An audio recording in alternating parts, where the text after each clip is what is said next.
Hey, my Liptons. So, bitch. If y'all don't like the cursing, I'm sorry. But y'all, I just saw this news.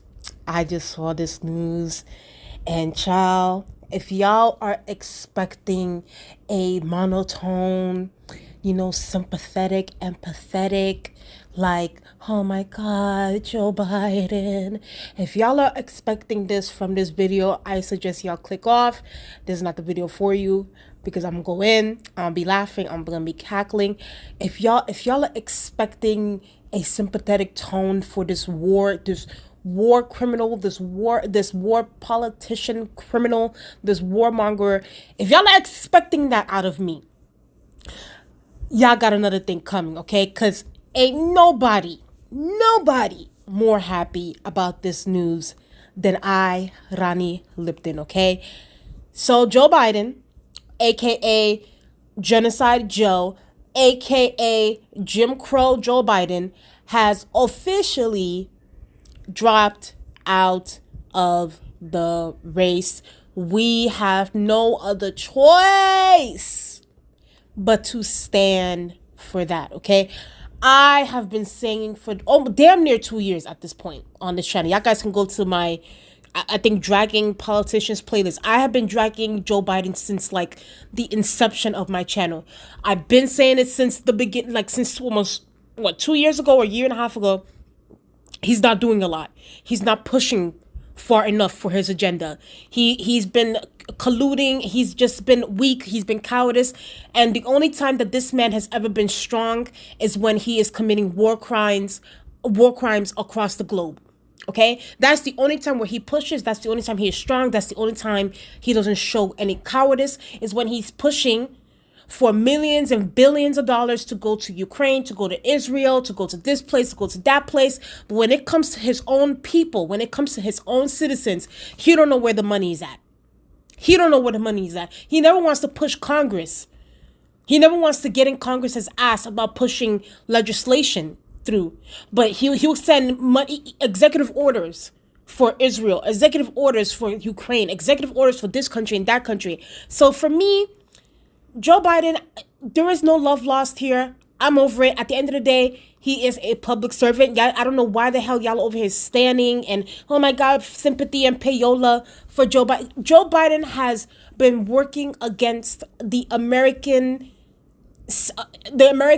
citizens' self-interest for a long time. He has been working against our self-interest for a very long time. And I want all of us to go through Joe Biden's record, not just him as a president, but him as a senator, okay?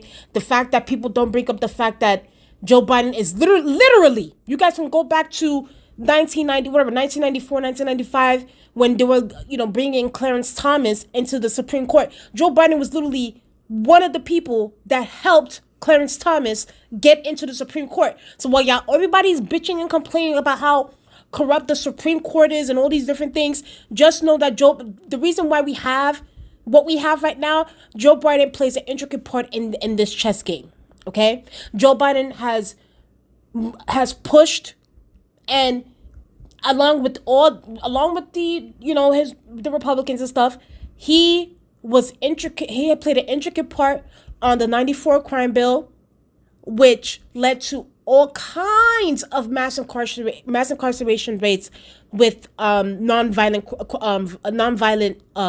crimes, mostly drug offense. Instead of rehabilitating those people, instead of investing into nonprofits, investing into social services to rehabilitate people that abuse drugs, people that have addiction issues, he wants to put them in prison. But for his crackhead ass son, he wants all kinds of sympathy and payola for his crackhead ass son. But for everybody else's sons, since the damn 90s, he's been locking those people up. All kinds of mass incarceration rates all over the country because of Joe Biden. He played an intricate part in that situation. Nobody likes to bring that up. What he did to Anita Hill, that's a whole different, you guys can go back. And then, I know I say a lot about, Genocide Joe. We talk about what's happening in between Israel's assault on Gaza, but we also need to discuss what happened in Iraq. Joe Biden is another one too that pushed for the war in Iraq. He pushed for our soldiers to go into Iraq, and literally nobody came off on the winning side.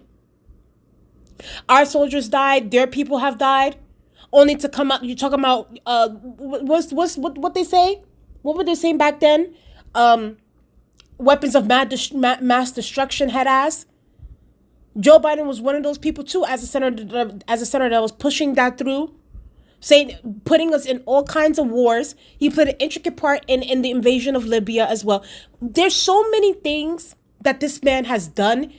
Here's the thing, my Liptons. I don't want y'all guys to get it confused. I don't want y'all to think that Joe Biden, I don't want y'all guys to be brainwashed in the media saying, oh God, he's such a good man. He has such a good record. He did this. He if anything, he did the bare minimum in since he's been in office in 2020. If anything, he gave us crumbs. He probably passed maybe 9 or 10% of his agenda. And for the rest of it, he's just been sitting on his ass doing a bunch of nothing while his brain was rotting.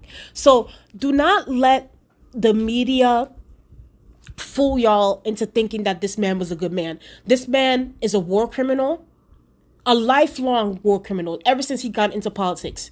He's been on some bullshit. He's never been on the common man's side when it comes to the American people. He's never really fought for the American people in that way. He's just not a good person. At the end of the day, I know, yes, we don't know this man personally, but if we're going through his record, he has done more harm to the American people than he has done good. I don't give two shits about him dropping out of the presidency. I don't give two shits. I could care less about it. This man has blood on his hands.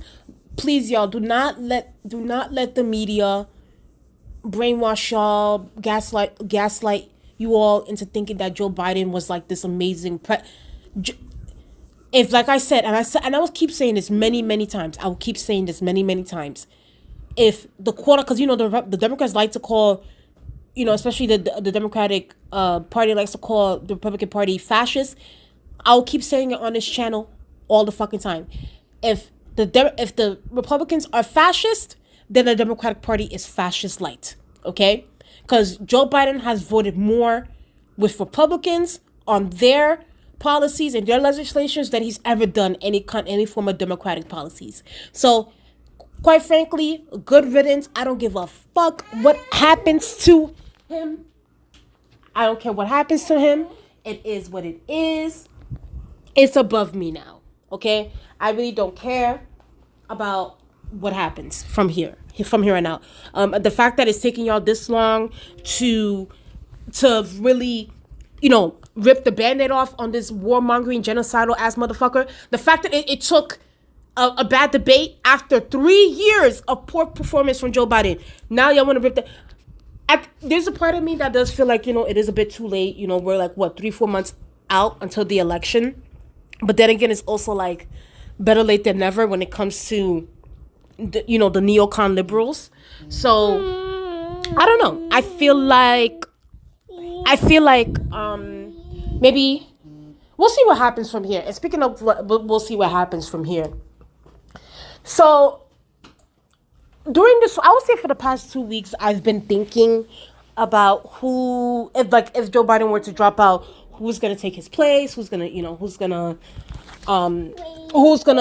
be the next, who are they gonna replace him with? Shut up. Who are they gonna replace him with? So for me, I thought it was gonna be Gavin Newsom. To me, I just thought that, Gavin Newsom was like the Democratic Party darling. Like, they're really pushing him. I would say, like, in the first 2 terms of Joe Biden's presidency, they were really trying to make him like, oh my God, like Gavin Newsom is so, he's the governor of California, and, he's so good. They're trying to push that too. I remember they were trying to push that, oh, he's good looking. California is such a great state, even though California is going through a whole homelessness issue and there's so much things happening. Like, if you were to talk to regular, like, Californians, they will say how horrible Gavin Newsom is, and that's a whole different conversation. So at first I was thinking, of course, the Democratic Party is going to choose the delegates were going to choose Gavin Newsom, especially for the fact that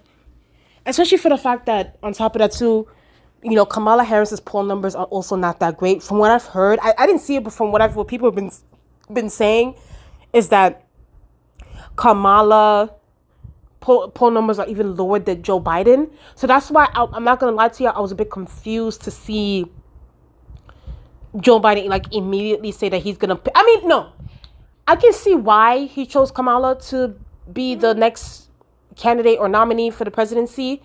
But then there's also a part of me too. I'm like, she has a lower approval rating than you. Why not choose someone like a Gavin? Even though, listen, don't get me wrong, I'm not a fan of none of these people. I'm not a fan of Gavin Newsom. I'm not a fan of. I just don't care. But like, if you're gonna choose somebody, I would have thought that would have been Gavin Newsom or Gretchen Whitmer from Michigan, or what's the other one? Josh Shapiro. Even though Josh Shapiro doesn't have a lot of name recognition, nor does Gretchen Whitmer. But I think that, but then again, we didn't know who what's his name? JD Vance or Vince or whatever his name is. JD Vance. We didn't know who that motherfucker is, but, Trump picked him as his VP. So I felt like, if they would have gone for a Gretchen Whitmer or a Josh Shapiro, it would have been fine. But, he picked Kamala Harris. And then again, I can understand why, because I think Kamala Harris is his VP. So it's like, it would look a kind of way where it's like, okay, you're dropping out the race and you're not endorsing your VP to be president. That's crazy. Like, optics-wise, it looks crazy. But then again, I can understand why he did it. And I also think that because, and I hate to say this, I hate to say it like this. I also think that because a lot of older people, because, unfortunately, people over the age of like 50 are the ones that vote more than younger people. So it's like, I think that, Kamala resonates with the older crowd, especially within the Black community. And I don't know how it is with the Asian community too, because, Kamala is also Asian. She's biracial. She has a Indian mom and Black father, I think. So I don't know how the Asian community looks at Kamala Harris. But, I think maybe, they're trying to get that older Black people crew to vote when they see Kamala Harris. I don't know. I don't know if it's going to work. I don't know how this is going to look. For me, I have my issues with Kamala as it is. But then again, I told you I don't like none of these motherfuckers like that. I feel like, let's be very clear. She's also she was Joe Biden's vice president. So you don't think that she probably has the same policies, the same thinking, the same mind, like as far as like what to do domestically and foreign policy wise? Even though personally for me, I think that foreign policy should be at the end of the bucket list. It shouldn't even be top 3 of like, we need to be put first as the American people, period. We need to be put first. I'm over this whole foreign policy thing, sending money to other countries. Let's focus on us first. Let's reallocate that money to us as the American people first before we can think about other countries. But whatever. But I will have to see what happens from here. They got Laughing Kamala as the candidate, the nominee. The DNC convention is next month in Chicago, so they're most likely going to nominate her. The delegates are going to get behind her.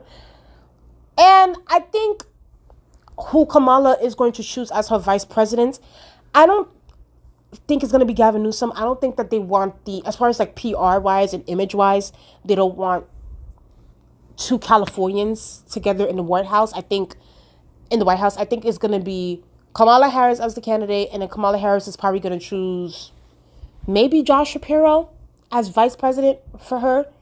From, Josh Shapiro is from Pennsylvania, so it's like, Pennsylvania is also a swing state too. So it's like, I think I can see them going with that.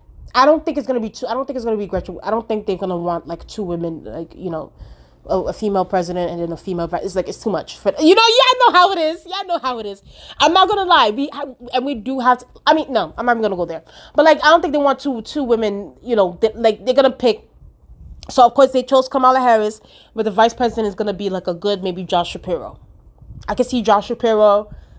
I don't see Gavin. I think Gavin Newsom is going to wait till 2028 to run for president. I can see that happening. But as of right now, Dito. Wow. So, but yeah, that's just my thoughts on that. So listen, y'all, Genocide Joe, Jim Crow Joe, warmongering Joe, war criminal Joe is out of the office. He is going to be here for the remainder of his term. He's going to be, around. But at this point, I think that he's going to be in reclusive. Yeah, I think he's going to be a recluse. He's just too old. He can't be outside campaigning like that. He just got COVID. He looks and he sounds a mess. So he's going to be indoors. Kamala, at this point, if I was Kamala, I will be, and it's because, especially because it's so late. This happened so late, and we're a couple of months away from the election. Literally for the next 2 months, Kamala needs to be campaigning throughout the country, and I mean nonstop. There's no shade. She's gonna have to exhaust herself. She has to go. And not just your fucking typical California or New York. No, you got to go across the country, baby. Go to Arizona. Y'all are losing Arizona as it is. You go to the swing states. Go to Michigan. Go to Kentucky. Go to Mississippi. Go to Alabama. Go to those states. Win those states over if I can. I don't know because those states are historic. But basically what I'm trying to say is especially because this came so late and because Joe Biden's ego and because he's such an asshole that he waited so late to drop out the race, that now she has to be outside, literally doing nonstop campaigning. She needs to be legit starting tomorrow, because today's Sunday, we'll let it slide, the news is going around, but starting tomorrow, fam, she needs to be outside campaigning nonstop. And all her war criminal allies like Barack Obama and Bill Clinton and Hillary Clinton and Nancy Pelosi and Hakeem, all of them need to be, rallying behind her and doing a lot of campaigning. That's personally what I would do. But then again, I don't stand these people. These are public servants. They're supposed to be winning my vote. So I really don't give a fuck as it is. I already made my thoughts and my conclusions about this election and where I stand with it. So if they want to get the non-decided voters and all those other people, y'all go do that. So like I said, non-stop campaigning. Do what you have to do. Anyway, y'all, that's just my thoughts on that. Y'all tell me what you guys think in the comment section below. Please like, comment, and subscribe to the channel. I will be putting up my House of the Dragon review later tonight. I can't wait for that episode. Let's get the channel growing. I'll talk to you guys later. Bye.